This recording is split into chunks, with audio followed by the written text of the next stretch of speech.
Huntsville Fire Rescue is taking a look back at the increased number of calls they had last year, with many of them medical calls. Our Sedona Meadows sits down with the deputy fire marshal who talks specifically about motor vehicle accidents.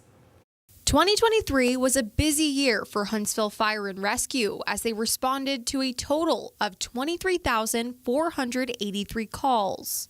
That's about 64 calls per day, and there were 157 more calls in 2023 than in 2022. With the population, skyrocketing the way it is in the city of Huntsville, we tend to see a lot more calls. Trent Bennett, the deputy fire marshal for the city of Huntsville, says more people means more calls, with medical calls being at the forefront. We are responding to a lot of wrecks. You have a lot more people coming, so we're starting to get that big city feel with all these vehicles being in on Interstate 565 at one time. Bennett says with the new hands-free driving law now in effect, which makes holding a cell phone while driving a primary offense, the hope is that it'll reduce the number of motor vehicle accidents. We are asking the people in Huntsville, the city, the citizens to please, pay attention when you're on the road so that nobody will get hurt. Huntsville Fire and Rescue Chief Mac McFarland said in a previous press conference that these common MVA calls are devastating for the victims'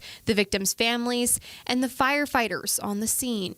Every child they work in a car that's critically hurt or don't make it, that rides with them a long time. Looking ahead to this new year, Bennett says as the city continues to grow, so will Huntsville Fire and Rescue. We've been ramping up our recruitment efforts that's led by our captain, Corey Green, who's been doing a fantastic job.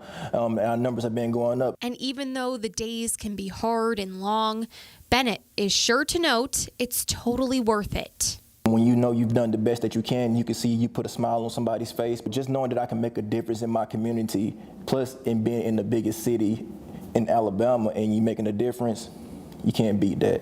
In Huntsville, Sedona Meadows, Fox 54 News.